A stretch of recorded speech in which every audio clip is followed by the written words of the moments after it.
Batang yon, pagkandang tanghali sa inyo lahat at ako'y napa-reaction video na naman tayo kay Idol Champ Casimero. So makikita nyo dito mga kabatang yung picture ni Idol Champ Casimero. Yung ibas mo si Casimero, marami naman siyang kwarta. Pag binabas na nyo na binabas yung mga baser dyan, ibas nyo na ibas. Pero marami naman siyang kwarta. Yan, English, ang tinagalog ko lang yung So habang reaction video tayo ay inumo tayo ng tsaa.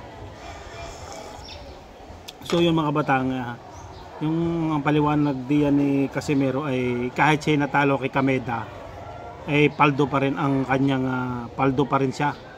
Hindi kagaya ng ibang kwan sa MP promotion, talo na hindi pa paldo, kaunti lang ibinayad sa kanya, kagaya ni Astrolabio, kakaawa si Astrolabio, gumapang na kaunti lang ang bayad sa kanya, natalo siya. Kasi kaya ayaw bumalik nga ni Casimero dyan sa MP promotion, maliit ang bigayan. Tingnan nyo si Casimero, kahit natalo siya, ang coach si Jason, tsaka sila lang magkapatid, pero paldo-paldo sila kahit sila talo. Yun ang ganong kalupit, utak lang ginagamit niya. Hindi kagaya doon sa MP promotion, nanalo ka na nga pero kaunti lang ang pananalunan mo. Dahil malaki ang kaltas diyan, malaki ang kaltas ng mga sa MP promotion. Ay sa magkapatid, ang kinita ni Casimero ay mahigit na 4 milyon. Mahigit na 4 milyon ang kinita niyan, ang pagkakaalam ko sa kita kay Kameda, bukod pa mga sponsor. Mga palagay na natin mga 5 milyon kasama mga sponsor. Tiba-tiba siyang dalawang magkapatid, 10% sa kapatid niya. O, di ka?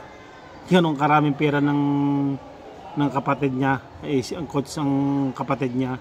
Tapos yung mga MP promotion kagaya ng Astrolabio napanood ko, yung gumapang naman si Astrolabio. Yung mga MP promotion yan, puro mga naggapang naman siya. Siya natalo pero hindi mo siya gapang. Kaya naman siya natalo dahil hinabol niya si Kameda. Pero paldong-paldo siya kahit siya talo. Kung siya nasa MP promotion, natalo siya, kaunti lang ang kanyang makikitang pera doon. Kaya umalis siya doon.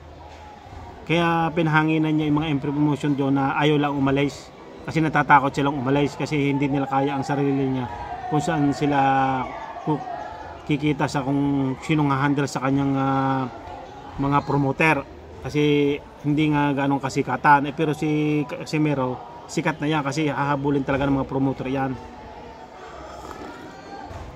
Yun ang pagkakaiba ng sa MP promotion. Kung si Casimero doon sa MP promotion ay maliit lang kikitain niya, hindi kagaya ngayon.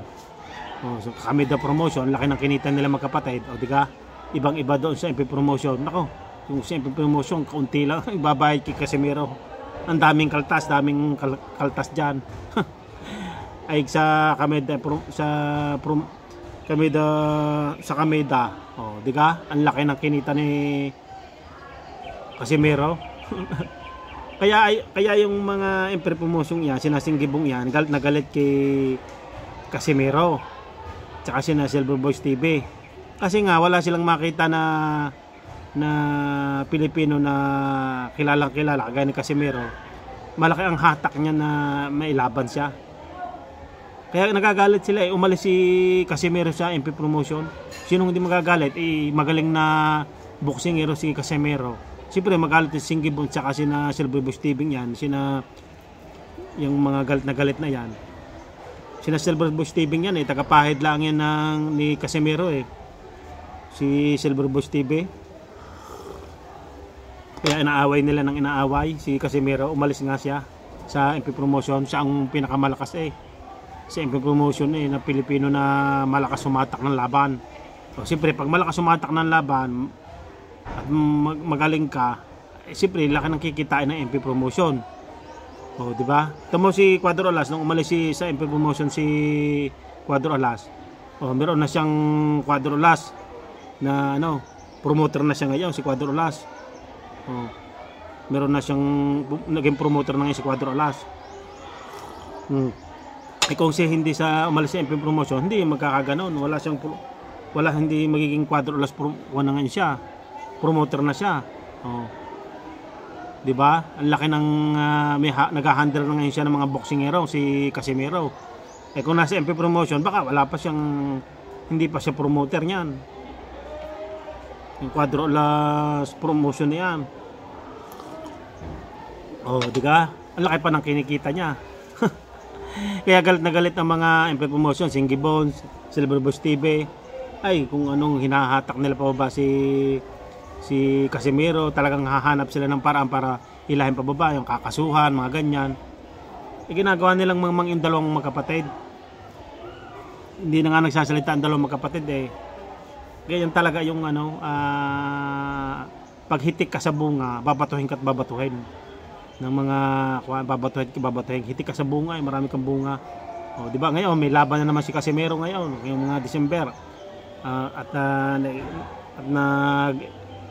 Ano na naman sila, practice na naman sila, ensayo na naman sila, sina mag-utol.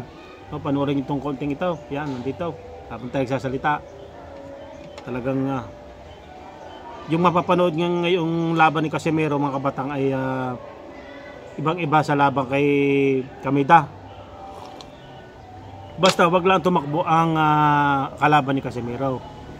Mag-iiba ang labanan niya, magbabagsakan yan. Pero kung ang mga kalaban ni Casimero tatakbo na naman, pero alam ko hindi tatakbo yung mga kalaban ni Casimero. Kagaya ni Nere, yan po ang nababalitang mga kalaban ni Casimero ngayong December. At talagang nagpo-post na rin si Quadro Alas diyan sa kay Nere. Kasabay pa nga sila diyan mga kabatang sa kanilang service. Nasa likod si Nere. Tapos si Quadro Alas nasa harap. Yan. So, abang-abang natin yung mga laban nila. So, paldo na naman si Casimero. Yung mga basher na naman, maghinanakit na naman yan. Siguradong naku po. Magalit na naman mga basher. Nung natalo na nga, natalo nga si Casimero, pero pumutok lang ng konti ang ganto. Pero hindi naman siya gumapang. Hindi kagaya ng mga MP Promotion, natalo, gumapang. Pero si Casimero hindi nagapang. Kaya naman siya natalo, yung sabi nga sa puntos. Pero ikaw ba naman habulin ng kalaban? Oh, hindi ka na makaporma noon para habulin. Ang gagawin mo na habulin eh. Tapos makakaporma yung hinahabol mo. Kaya jab, takbo, jab. Parang may weather ng style eh. Mas mga sabihin mong yung bakbakan talagang may babagsak. Pag nagbakbakan talaga, walang takbuhan, may babagsak talaga ang kalaban ni Casimero. Mababagsak ni Casimero yan, mga batang. Kaya humanda kayo ng December, mga baser. Paldo na naman si Casimero. Yung natalo na nga si Casimero ngayon kay Kameda, pero paldo pa rin. Sinong hindi magbabaser niyan? Oh. Makikita nyo din yan, yung kay Casimero dito, yon. Di ka? Natalo nga siya pero paldo siya. Ay kung sa Promotion ay kung natalo siya, kaunti lang babayad kasi ang daming kaltas sa Promotion. Ay sila lang magkapatid, ang inuulit ko nga, paulit-ulit tayo. Natutuwa lang akong ulit sa mga basher na yan na natalo si Casimero pero paldo. Oh. Mga endorser, ang daming endorser. Oh, hindi naman ang isang endorser, hindi naman yan, mga 1 milyon ang isang endorser niyan. Oh. Dami endorser niyan. Oh. Bawat laban, bukod pa ang mga pay-per-view yan, mga Oh.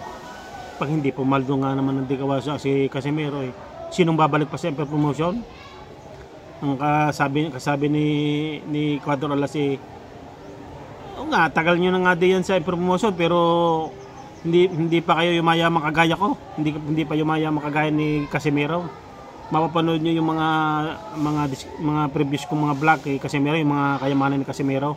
Panoorin nyo lang dyan sa aking description. Lalagay ko sa description kung sinong gustong makita yung mga kayamanan ni Casimero, mga batang. Kaya ngayon may laban na naman December. Antayin nyo mga baser, sigurado. Yun mga batang, ako yung napa-reaction video na naman. So, maraming salamat sa inyong panonood. Basta Idol Casimero, suporta tayo dyan. Okay? Yun.